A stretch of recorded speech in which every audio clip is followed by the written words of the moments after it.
5 Saudi Arabian students studying in Oregon have disappeared while facing criminal charges in the United States. But an investigation launched by the Oregonian newspaper has discovered these cases are not unique to that state. Similar cases have also been reported in 7 other states and Canada. The Saudi nationals vanished either before their trials or before completing their sentences. Dixon Kavanaugh has been reporting on these cases. He joins me now from Portland, Oregon.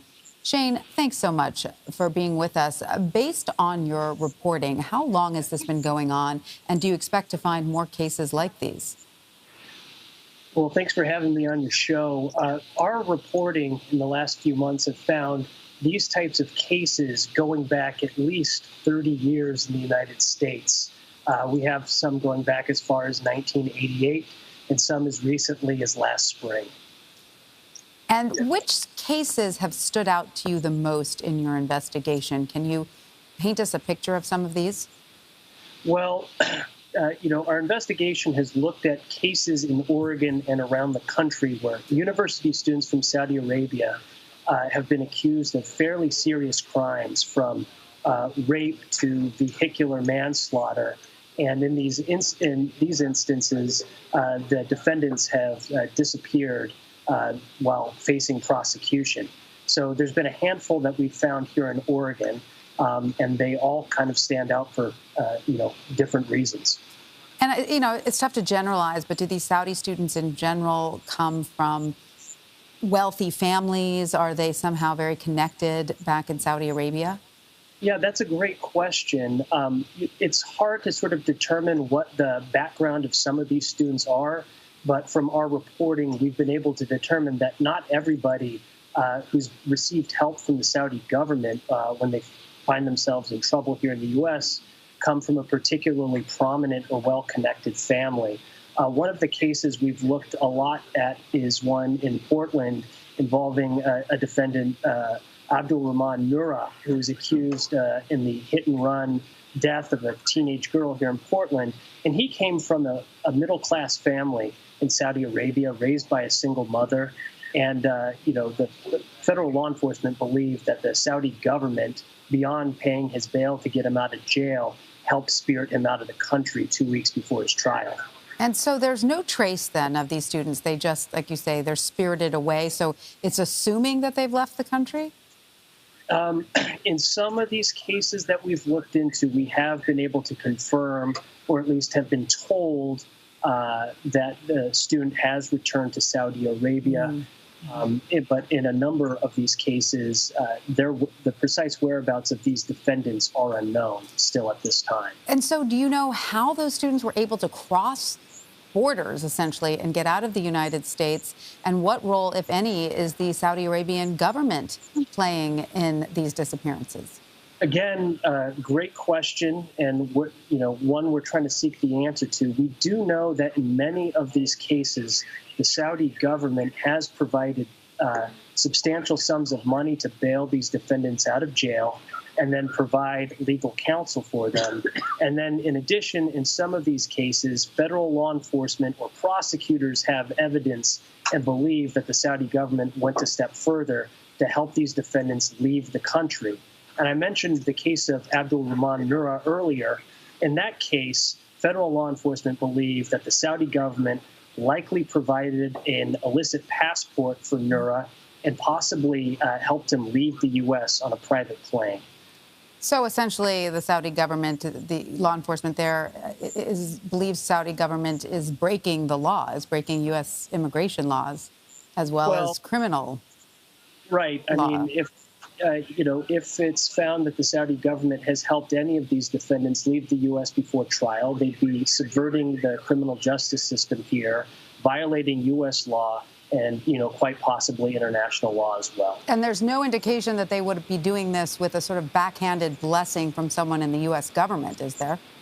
Well, again, another great question, and I keep bringing up the fact that, we have a lot of questions and very few answers. For the last 6 weeks, we've been trying to get any response whatsoever from the Trump administration and have not been successful in doing so. And I will also say that Senators Ron Wyden and Jeff Merkley here in Oregon have also been trying to seek answers from folks in Washington. And to date, they haven't been that successful either. So the FBI has not responded to the senators' request for information yet? Yeah, so about 2 weeks ago, Senator Wyden asked FBI Director Chris Wray for them to look into some of these cases here in Oregon and other parts of the country. And my understanding is that the FBI is currently working on getting responses prepared to send back to Senator Wyden's office. But at this time, they do not know what answers they're going to get. And some of these cases that you've been looking into go as far back as the 1980s. Do you have a sort of rough number of Saudi Arabian students who may have been, escaping justice here in the U.S.? I think a lot of people in our newsroom, myself included, believe that sort of the 17 cases that we've been able to document so far, and we have other ones we're looking into right now, very well might just represent the tip of the iceberg here. Again, it's been sort of a piecemeal process, putting these cases together, following up on any sort of leads or tips that we receive. And the more we get the story out there, the more we hear from other people around the country who tell us that this has happened in their home state or their community as well. And so the most severe crimes, as you mentioned, were rape, hit and run, deaths, anything else approximating the level of those crimes? Right. Well, one of the interesting things that we've found in the 17 cases we've looked at here in the U.S. and in Canada, that 75% of them happen to be of a sex crime nature. So that's rape, sexual assaults involving both women and, in some cases, children. We're looking at 2 manslaughter cases and, one incident that involved a defendant who was caught with a really sort of astonishing trove of child pornography on his computer. Amazing. And how close are we, do you think, or you, since you are doing the digging and the reporting, to locating these Saudi Arabian students? And once they are located, is there any chance they could be extradited back to the U.S. and finally, go to trial? Right. Well, so as I mentioned earlier, we know or have been told, and when I say we, the federal law enforcement in the U.S. has learned or been told that a number of these defendants are, in fact, back in Saudi Arabia right now. The problem is that the U.S. and Saudi Arabia, despite having a longstanding partnership and allyship, do not share an extradition treaty, which means that defendants who do escape or end up back in Saudi Arabia, the Saudi Arabian government, as a policy, will not turn those defendants back over to the U.S.